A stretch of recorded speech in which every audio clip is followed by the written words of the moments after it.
¿Acciones o fondos ETFs? Estoy hablando con mi agente de bolsa. Pues hoy en día se puede invertir más fácilmente. Tu hijo tiene razón. Si quieres empezar a invertir con XTB. Aquí tengo todo lo necesario para tomar decisiones financieras. Hazte cliente de forma segura, rápida y sencilla. Y una app intuitiva y fácil de usar. Con solo unos clics, invertido. Ya ves, hoy en día si quieres invertir con XTB. Y ahora hazte cliente. Haz tu primer depósito y recibe una acción solo por abrir tu cuenta con XTB.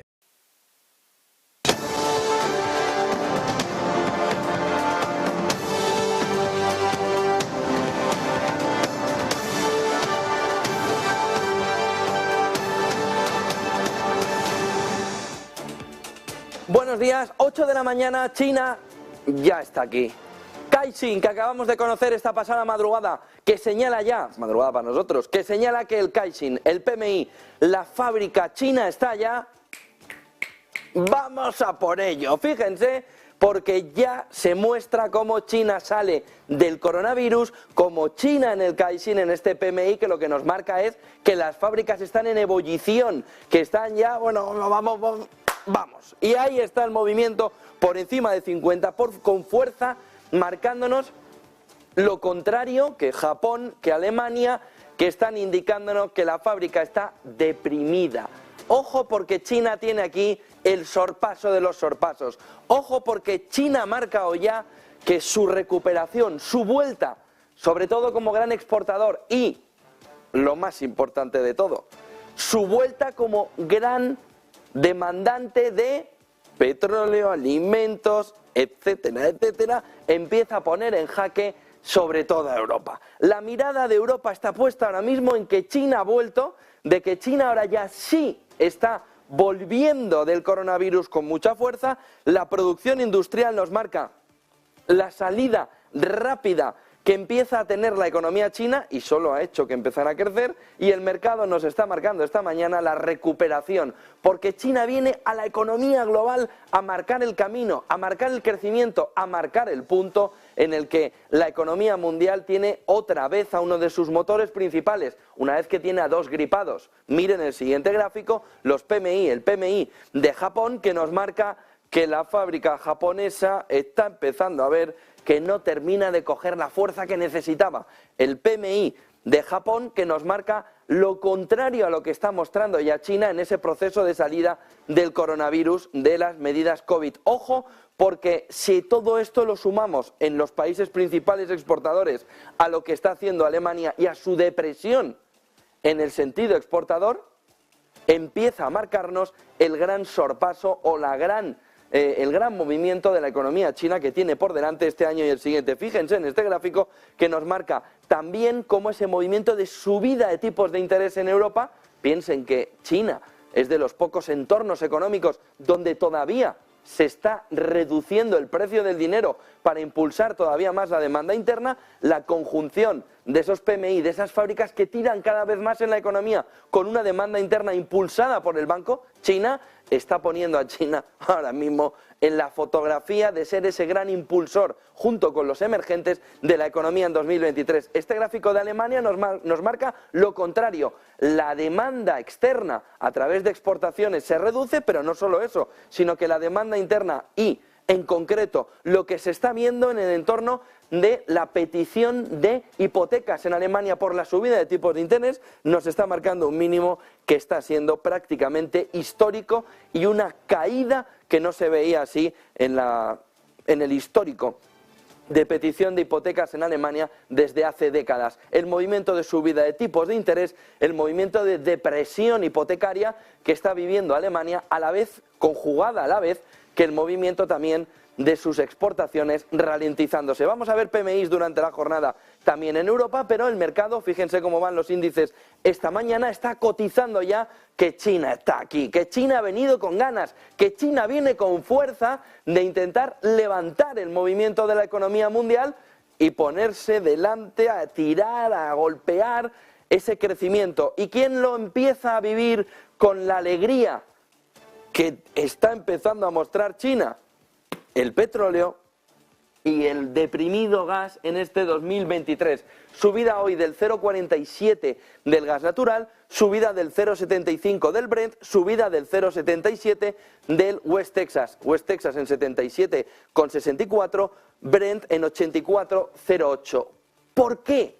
Porque en este escenario en el que además empieza a acelerar China, lo que tenemos es un nuevo competidor para la compra internacional de energía. Ahora veremos por qué India, China, China, India, India, China, China, India para Rusia. Pero la clave fundamental está aquí, en el gas natural. La llegada de China, ayer ya analistas y economistas en una encuesta que había hecho Bloomberg apuntaban que subiría en el entorno del 35% en cuanto China ya estuviese, como hemos visto esta mañana, en un Caixin, en un PMI, en una producción industrial, en ese movimiento de las fábricas ya ascendente. Por lo que el mercado del gas, que ha tocado el mínimo después de estar por encima de los 350 en ese pico que vimos en verano, caída prácticamente del 90%, pero ahora aquí ya bulle, ya está en ebullición ese movimiento del gas natural para empezar el precio a subir una vez que China viene con toda la fuerza del mundo. Piénsalo en un detalle. Rusia le vende petróleo a India porque a Rusia le interesa venderle petróleo a India. Si Rusia quisiera, China le puede comprar todo el petróleo que quiere colocar ahora mismo Rusia.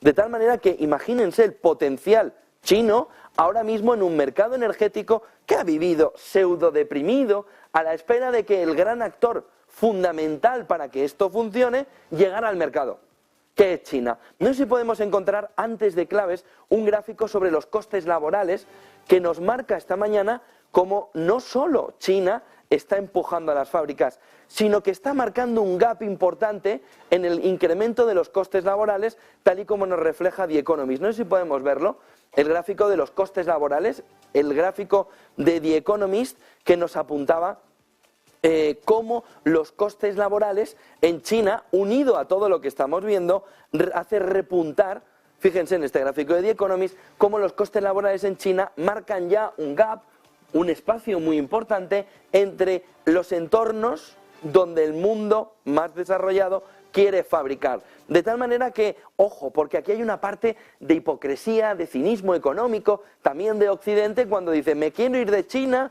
por cuestiones del bloque, ¿no? Como están con Rusia, pues me voy con los otros. No, no te vas con los otros porque estén con Rusia, solo. Lo puedes poner de excusa principal, pero la razón principal es esta. Fíjense qué maravilla de gráfico de The Economist con datos de Haber Analytics que nos apunta esta mañana como el gap ahora mismo entre el coste de producir en China frente a Tailandia, India, Vietnam, Malasia o Filipinas es enorme. De ahí el poder también de India de querer la fuerza energética rusa para poder, junto con unos costes laborales que son una cuarta parte prácticamente de los chinos, del coste chino, intentar colocarse como esa nueva fuerza de producción, ese made in que se transformaría en make it en India.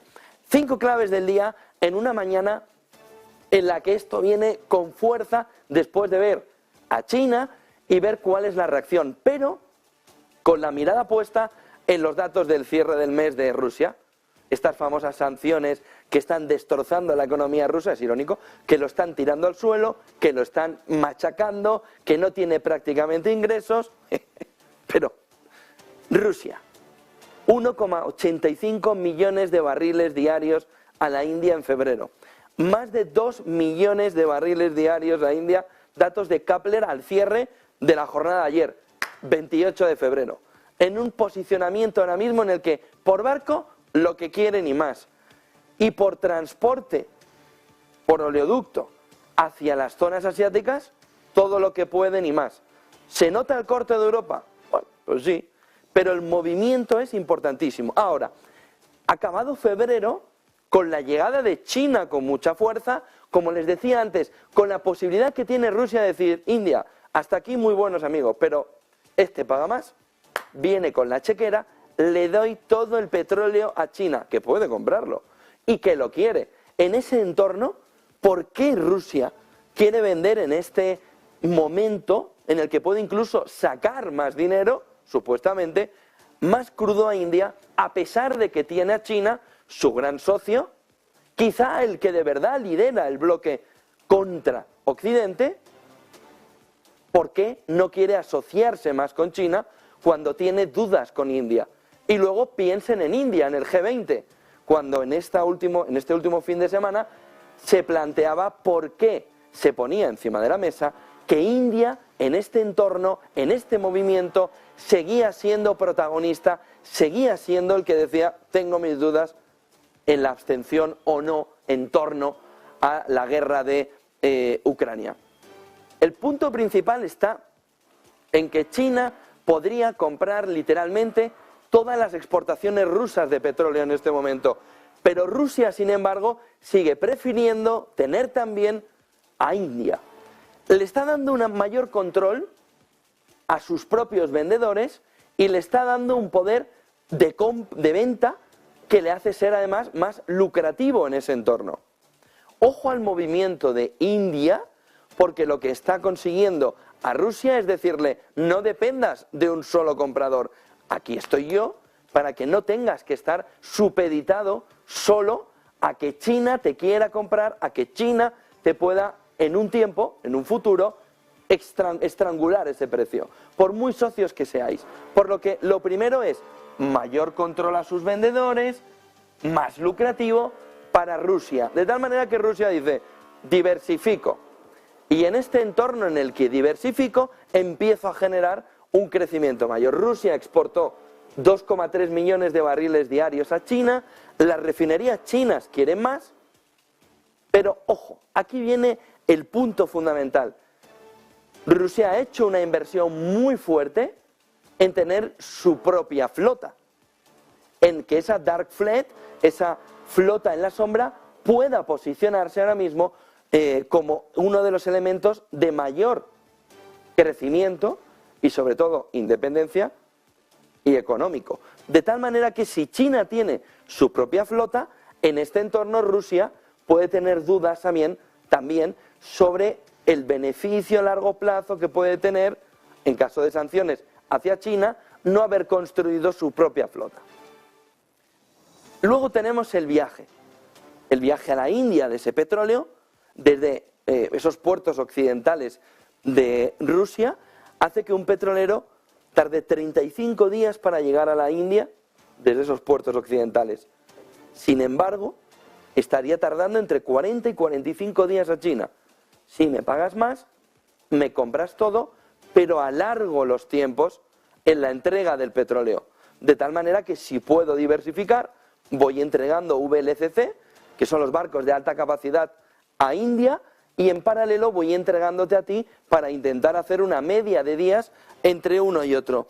Y luego el último punto fundamental que preocupa en China, pero que por supuesto ha sido estratégico en todo el entorno para Rusia.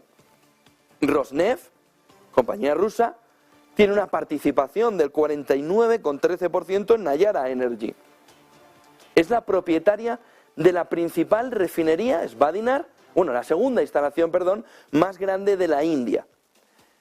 Tiene la mitad prácticamente de la participación, de tal manera que esas instalaciones de envío relacionadas desde Vadinar permite también controlar no solo el crudo a Rusia, sino el refino. De tal manera que puede controlar desde la planta de Vadinar, que ya tiene toda la materia prima rusa desde este mes de febrero, a quién se le vende. Es decir, es peor. Todo lo que decíamos, Europa se está comiendo el petróleo refinado ruso después de pasar por China y por India, no solo eso, sino que Rusia sabe desde Vadinar, desde esa refinería, perfectamente quién compra. De tal manera que puede ver la debilidad, en este caso europea, de ver que al final le están comprando a un precio mucho mayor todo el refino que antes le compraban a las refinerías rusas. De tal manera que en este último punto nos damos cuenta que ni tan siquiera Rusia ha perdido el control de la información, de conocer el comprador final de ese crudo. Cosa que no sucede del todo cuando miramos a las refinerías chinas, que lo que buscan es ese poder de información también, de intentar ampliar la venta hacia Europa de refino, que por cierto dijo que prefería pararla, precisamente porque Rusia le estaba diciendo, quiero ver qué países europeos que me están sancionando se están saltando sus propias sanciones, comprándolo a través de Vadinar, de la refinería india, controlada en parte por la compañía rusa Rosneft. Rusia está demostrando que no solo tiene el control ahora mismo de vender prácticamente el mismo petróleo, sino que está conociendo las tripas de los compradores que, a pesar de las sanciones, necesitan y viven vinculados al petróleo ruso. Volvemos a las claves del día, porque el segundo punto fundamental viene a España, barra Europa, viene a España, al ver cómo Ferrovial ayer al cierre del mercado cambiaba su domicilio social. Ojo, esto es un golpe durísimo a España, esto es un golpe durísimo al gobierno, pero esto es una alerta clarísima de que las cosas se están haciendo mal o muy mal, y ahí puedan ustedes elegir, o mal o muy mal, pero que la razón principal de Ferrovial sea que se marcha donde ya tenía un domicilio, no el social de la compañía, fusiona las dos compañías y se va allí. Esos son menos impuestos que van a acabar en las arcas españolas. Ahora vemos la cantidad. Pero sobre todo viene por dos cuestiones. Inseguridad jurídica española, que debería hacerse pensar o hacerle pensar al gobierno y al legislador español hasta qué punto una compañía grandísima como Ferrovial, que quiere liderar a nivel internacional infraestructuras, decide que quiere ser española en parte. Y el segundo punto es la calificación española. ¿Se acuerdan cuando les decíamos esto del Mr. Proper, de cambiar los datos, esto de que, bueno, venga, vamos a esperar un poquito más a decir de verdad el crecimiento de España, vamos a decir en el documento del Tesoro Público que todavía vamos a crecer al 7%, si nadie lo decía? Esto de tomarse a cachondeo, desde el Ministerio de Economía, a los inversores internacionales, y eso de aplicar una política turbia, no transparente, para el inversor internacional que mira a España no solo con inseguridad jurídica, sino con la percepción de que España es un chiringuito, gobernado por 4 macarras, que encima mienten más que habla, tiene como consecuencia que las compañías puramente españolas digan, cuando un inversor viene de fuera a valorar nuestra compañía, tiene la opción de vernos como una empresa holandesa, de Países Bajos, AAA, o el cachondeo español, que es muy gracioso hasta que tiene que venirte un inversor internacional y te dicen, ahí no pongo el dinero, que busca en el fondo Ferrovial, irse al mercado de los mercados, cotizar en Wall Street, pero el paso intermedio no es desde España a Wall Street, el paso intermedio es pedir la doble cotización para que todo el mundo ya vea que está en Países Bajos, para asaltar Wall Street. ¿Por qué? Porque estamos destrozando la imagen de España desde el gobierno y se está destrozando desde el Ministerio de Economía desde hace mucho tiempo la imagen de nuestro país, de cara al inversor. De tal manera que Ferrovial llega ayer, lleva trabajando 6 meses en esto y dice, oiga, pero si el problema no son los impuestos, el problema no son los millonarios, que decía Biden también ayer, el problema no es ese. El problema es que si se te va el negocio, si se te van las empresas, porque ya no hay inversores que quieran poner el dinero en una empresa puramente española, porque la propia empresa, que no son tontos, oiga, me valoran más si estoy en Países Bajos. Y es que además el 90% prácticamente de mi negocio viene de fuera.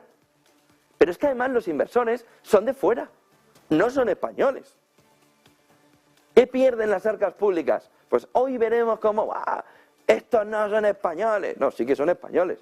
Vaya si lo son. Lo que no son es tontos, como diría Ignacio Sánchez Galán. ¿Qué se va a perder España? 5,64 millones de recaudación fiscal, siempre que se mantenga el dividendo como está ahora. ¿Cuánto estaba pagando de impuestos España? 282, Ferrovial en España, 282 millones de euros. Peccata minuta. Esto es importante para Sánchez, que lo compara con su sueldo, no para el conjunto de los empresarios, que ven que esto no es lo importante. ¿Qué es lo importante?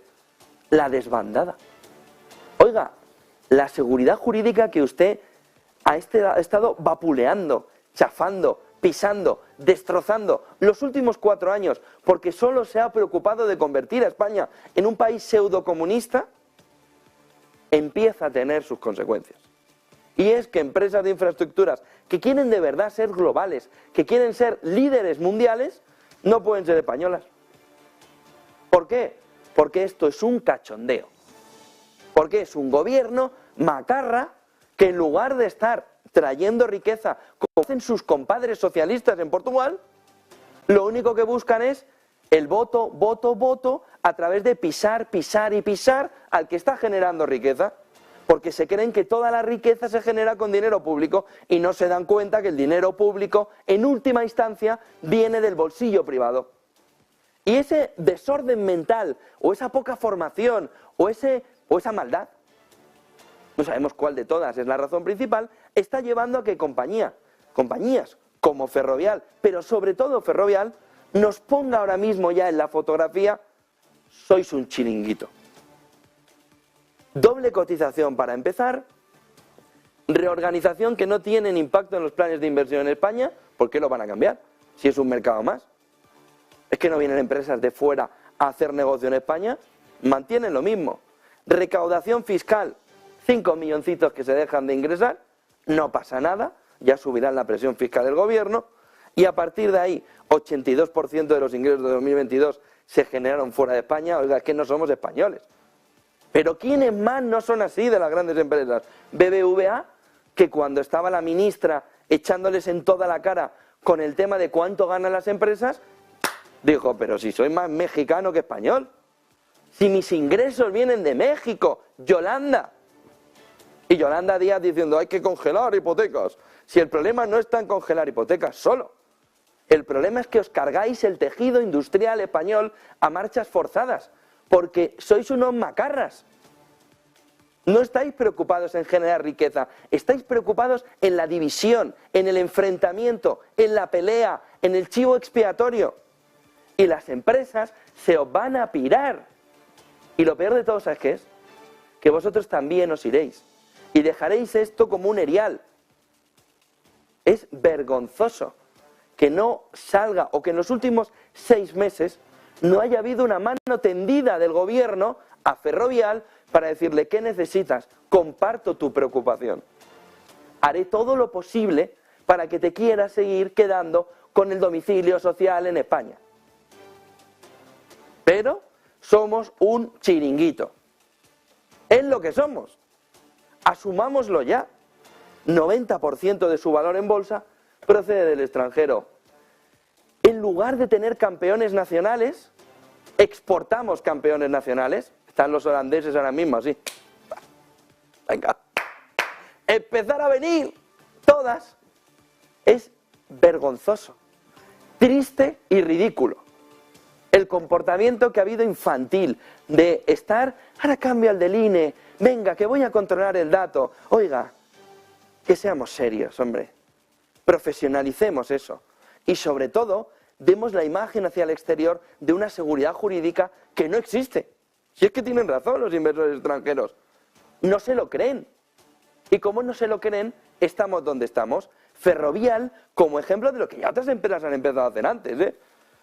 93% de los inversores institucionales de la empresa, que son internacionales, consideran que es mejor Países Bajos por su potencial de internacionalización. Y ese es el momento final en el que dices, ¿cuántas más van a seguir a Ferrovial? O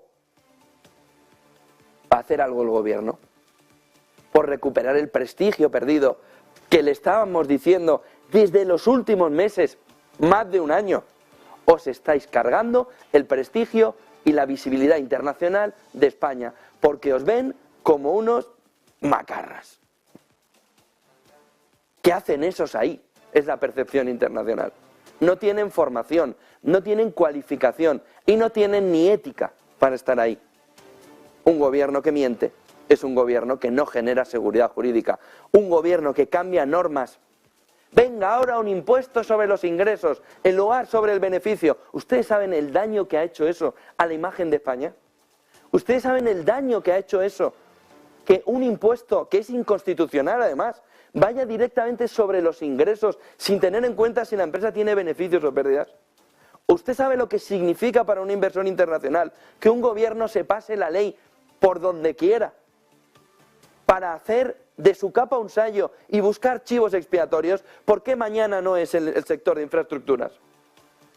¿Por qué mañana no lo convierten en el chivo expiatorio? El inversor dice, aparta de mí ese cáliz, no quiero invertir ahí. Se están cargando el país. Se lo están cargando. A marchas forzadas, dividiendo al país, buscando chivos expiatorios y las empresas ya no aguantan más. Oiga, que yo soy el malo, el capitalista despiadado, pues ahí te quedas. Tercera clave del día. Mirando esta mañana a lo que decía Biden ayer, porque tampoco se piensen que la derivada española, esa derivada hacia el populismo, no está hasta en Estados Unidos. El discurso ayer de Biden sobre que subirá los impuestos a los 1.000 millonarios, pues súbelo, pero no hace falta que des una rueda de prensa. Pagarán más del 3%, pues fenomenal. Pues vale, ¿qué quiere? Votos. Que reforme su modelo de sistema sanitario. ¿Por qué no empieza por ahí? Que tiene un sistema, es que ni tercermundista. Que reforme el sistema sanitario. Que ayude a las clases medias y bajas a través de un sistema sanitario, que no suceda lo que sucedió la semana pasada en la puerta de un hospital. ¿Pero la culpa es de los 1.000 millonarios o que se gasta el dinero, 1,3 billones, en un plan de infraestructuras que ha creado una inflación galopante en Estados Unidos? Oiga, es que hay que parar ya la demagogia y el populismo asociado a la economía de una clase política que en el fondo, si no está mejor la sociedad, es porque no saben gastar mejor el dinero. ¿No será que los ciudadanos no se están dejando el dinero pum, pum, pum, pum, en dárselo a los políticos para que lo malgasten? Y eso es a lo ancho y largo del mundo. Este mensaje ayer de Biden relata que está más cerca de no presentarse a las siguientes por sus problemas internos que de estar en lo que tiene que estar, que es intentar levantar la economía americana, que empieza a perder su cuerpo ya. El BCE, ayer conocimos el dato de inflación en España y en Francia, y dice, pero si esto reacelera. Bueno, ya les podemos contar que del entorno del Banco Central Europeo lo que se piensa ahora mismo es, esto va a ir hacia el cielo y más allá. Luna, Marte, hasta donde sea. Pero ahora mismo la subida de tipos es un hecho real y también se empieza a ver en la fotografía general la preocupación del ciudadano alrededor de poder acceder a una vivienda, tipos altísimos, o de quien ya tiene esa hipoteca, o cambiarse ya, o empezar a ver que la fotografía está realmente complicada. Por lo que BCE, 4%, lo van a ver luego en gráficos, se da ya por seguro que hasta ahí van a ir los tipos de interés en el tipo terminal.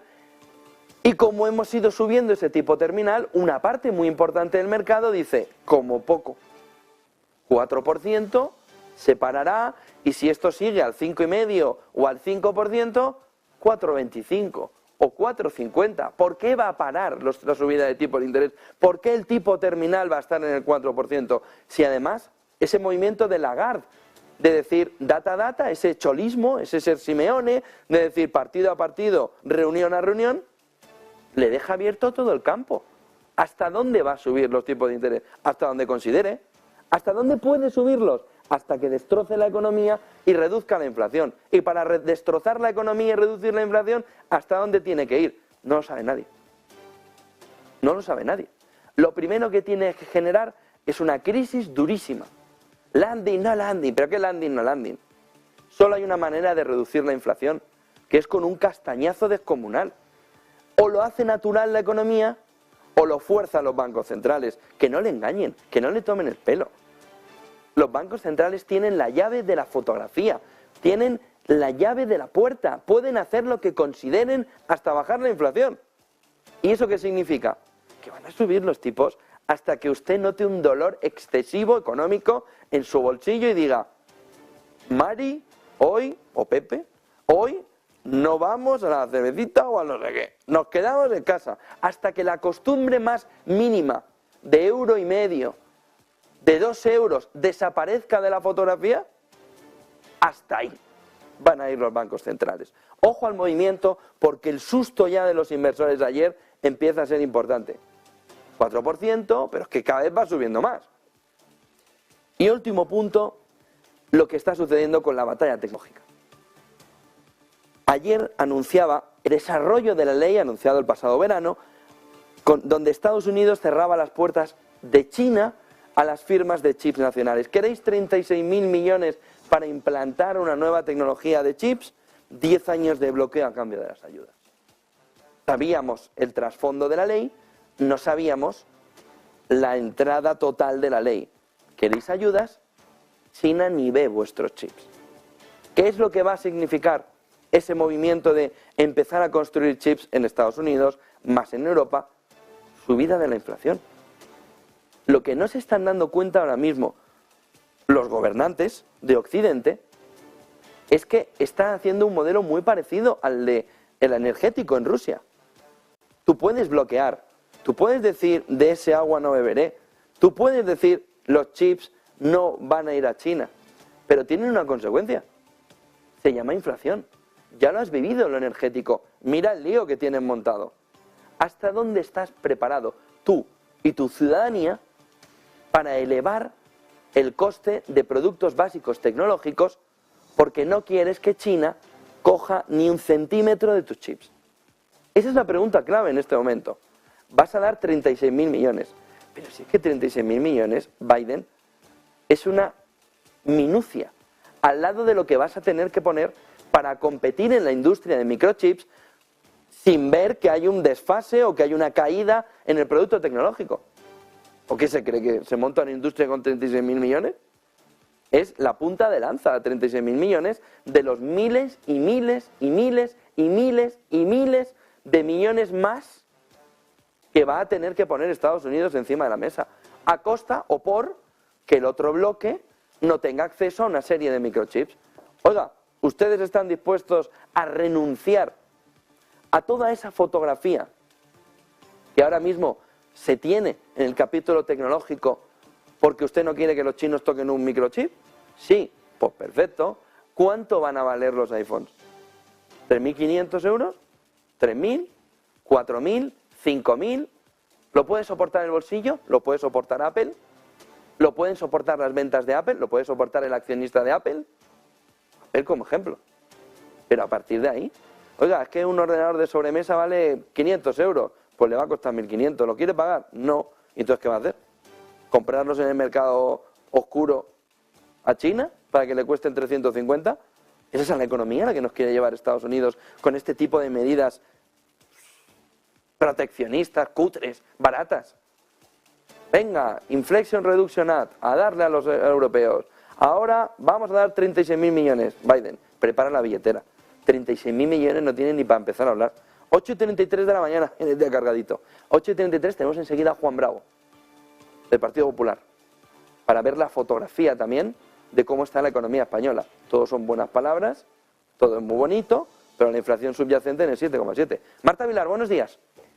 Muy buenos días, José. Pues hoy en esta jornada una apertura que se estima que puede ser en positivo después de esos datos de PMI que también son optimistas en Asia, bueno, concretamente en China, en Japón. Sí que es cierto que la jornada, pues, o al menos el PMI que hemos conocido en el día de hoy no es tan optimista, eso sí, pero vamos a ver también el movimiento que están haciendo algunos de los principales índices, en este caso en Asia, donde todavía pues tenemos esos índices que están cotizando y que están abiertos. De momento lo que tenemos en Asia son subidas del 0,26% para el Nikkei. En Japón el Hang Seng sube con mucha fuerza, mucho ojo porque está repuntando ya un 4,15%. Y luego por otra parte tenemos algunos índices como el Kospi que bueno siguen subiendo pero no tanto, un 0,4% por ejemplo para el caso del índice de Corea del Sur. Vamos a vigilar también mucho lo que están haciendo otros activos. Por ejemplo estamos hablando del caso del petróleo, un petróleo que, bueno, pues en estos momentos, en el caso del Brent, está repuntando un 1,11%, subidas importantes también para el petróleo, como podemos ver en el día de hoy. El West Texas repunta también un 1%, el oro hoy también está en positivo, 0,35%, la plata también sube con fuerza, hasta el eurodólar está subiendo en el día de hoy un 0,39%, a pesar de la caída tan fuerte que lleva también en los últimos días. Así que, bueno, parece que la jornada de hoy es optimista, es positiva, una jornada que, bueno, respecto a datos macroeconómicos tampoco va a ser demasiado interesante, quizá más bien la de mañana, porque mañana vamos a tener ese dato de inflación en la eurozona y también conoceremos las actas del Banco Central Europeo. Nos decía, por ejemplo, también Araceli de Frutos esta mañana en el análisis, en el primer análisis del día, que mañana van a ser las claves, el dato de IPC de la eurozona y también las actas del Banco Central Europeo, más bien el dato de IPC, porque hay que tener en cuenta que, bueno, pues es cierto que los últimos datos de inflación que hemos visto en Estados Unidos y también en Europa, sin ir más lejos, el de la inflación española y también el de la francesa ayer mismo, bueno, pues vimos cómo decepcionaba y también quedaba por encima incluso del dato del mes anterior, así que muy pendientes más bien a lo de mañana, lo que vamos a tener mañana en cuanto a datos macroeconómicos y pendientes también hoy de la apertura. Gracias, Marta Vilar. Enseguida vemos también titulares, estaremos antes con Juan Bravo del Partido Popular para ver el detalle también de esa fotografía de cómo va avanzando la economía española en este 2023 que tiene muchas nubes ahora mismo en la fotografía. Enseguida entramos con ello. 8:35, China es el protagonista. China. La reapertura es la noticia positiva. La noticia negativa que va cogiendo cuerpo, que va ganando fuerza, es que la inflación no se está deteniendo. Que la inflación, además, con esa entrada de China al mercado, va a subir costes energéticos, va a devolvernos no a lo que vivimos, pero sí a un entorno, dicen los analistas, de una mayor presión. 35% de subida del precio del gas ya es empezar a elevar esa presión energética, sobre todo sobre el conjunto de Europa. Pero la fotografía final, lo que está en la cabeza del inversor, en el fondo de su razonamiento ahora mismo, es este gráfico en el que se puede ver cómo entre el 1 de febrero y el 23 de febrero, entre la reunión de Reserva Federal y conocer lo que habían hablado en las actas de la Reserva Federal, el 23 de febrero, entre la reunión y lo que de verdad hablaron, no lo que nos dijo Powell en la rueda de prensa, ha cambiado mucho la fotografía. No solo porque el tipo terminal se va mucho más arriba, la línea roja nos está marcando que la expectativa ahora de los inversores es irse por encima, en el entorno del 5,5%, cuando decíamos 4,97, es decir, en el entorno del 5%. ¿Qué es lo que ha cambiado? Que esto está mucho más asentado de lo que parecía. Hasta ahora, el inversor lo que está planteando es, bueno, no cambia tanto. Y vamos a fondear aquí, en el entorno del 5, vamos a fondear aquí, en el entorno del 5,5. En lugar de parar en marzo, vamos a parar en junio. Pero la FED hará una rebaja de tipos en el último trimestre, en la parte final del año. Bueno, esa elucubración que va haciendo el inversor y que se ve en el mercado con este enero tan alcista, con este inicio de año, enero, febrero, ese movimiento alcista, parado por 3 semanas ya en negativo, no olviden, puede ser un error garrafal a la hora de mirar el conjunto del año. Oiga, ¿por qué va a parar en julio? Si la inflación siguiera estando en el entorno del 5 o del 5,5% o del 4,5% largo en Estados Unidos. Por lo que ese primer gráfico o esta primera fotografía que el inversor está mirando, que es en el fondo lo que está en el subconsciente del inversor, bueno, pues medio puntito más, pero no va a ir más allá, porque con medio punto más va a caer a plomo la inflación. ¿Y si no cae? ¿Y si no cae qué? Nadie puede afirmar ahora mismo que esa inflación vaya a caer a plomo con unos tipos de interés en el que la perspectiva va cambiando cada vez más. Oiga, usted estaba por detrás de la curva, pero ¿cuánto está ahora mismo ya en la curva o por delante de la curva? Miren el siguiente gráfico que nos marca también esta mañana cómo la correlación entre el S&P 500 y el dólar acaba de alcanzar un momento históricamente amplio en el entorno del 0,70, en la parte de abajo lo ven, en el que nos estaría marcando que el dólar no estaba para nada en la lona y medio perdido el combate, sino que estaba tomándose el descanso, estaba esperando a que vuelva a sonar la campana y a volver a ir a la pelea que empieza a ser ahora. Ahora que los bancos centrales vuelven a plantear hasta dónde puede ir la subida, ahí el dólar empieza a jugar en una correlación que nos estaría marcando con el S&P 500, que el dólar vuelve a ser el protagonista en este entorno alcista. Miren el siguiente gráfico que nos marca también cómo están las reservas en el conjunto europeo de gas. Gráfico de IEF, de Robin Brooks, que nos marca cómo es como si en invierno no hubiera pasado. Estamos viendo aquí Alemania, Hungría con más afección, Austria con menos afección o Italia. Esta parte rosa nos marca la media en la que se mueve durante los meses del año la fotografía de capacidad almacenada en los países. Es como si el invierno no hubiera pasado. Bueno, bendito sea, ahorrado todos los problemas. Luego entraremos, o luego podemos reflexionar en vaya mano le ha echado el cambio climático a Alemania y a Europa. Pero la realidad es que el nivel de reservas es ahora mismo tan elevado como si prácticamente no hubiera llegado el invierno. Miren el siguiente gráfico que nos marca también esta mañana en Europa cómo los tipos se van al 4, 4, 4, 4 en Europa y en Estados Unidos al 5,5, 5,5, 5,5, 5,5. Como la percepción de subida de tipos, ese movimiento al alza de los tipos de interés se nos marcha a máximos que no estábamos viendo a principios de febrero. Miren el siguiente gráfico que nos marca también el dato que conocimos ayer de la Conference Board sobre confianza. Por un lado, negativa, esa confianza del consumidor de la Conference Board, menos 83,10, que nos está marcando tiempos, por ejemplo, coronavíricos, pero nos está marcando, por ejemplo, tiempos ya superados de 1979, de 1973. ¿Cuándo llega la recesión? Es que son tiempos distintos.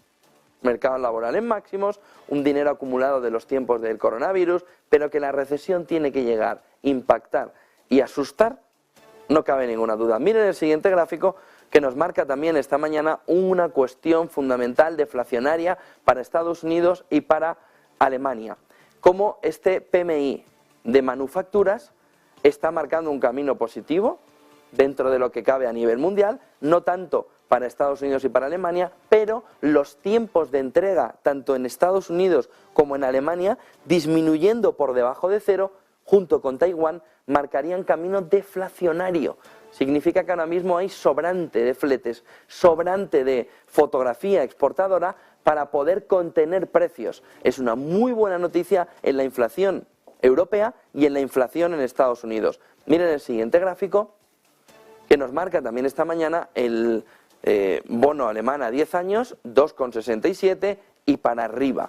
En la fotografía de que el tipo terminal del Banco Central Europeo va al 4, al 4, al 4, al 4. Pero que a 10 años la inflación va a ser más persistente, va a estar más alto, no va a estar por debajo del objetivo del Banco Central Europeo del 2%. Y un último gráfico que nos marca también, bueno, lo que hemos visto en ese gráfico al inicio de estas claves, como los costes de producción en China marcan un gap enorme frente a Tailandia, India, Vietnam, Malasia, Filipinas, marcando el camino de la producción. Titulares del día, que enseguida estamos con Juan Bravo.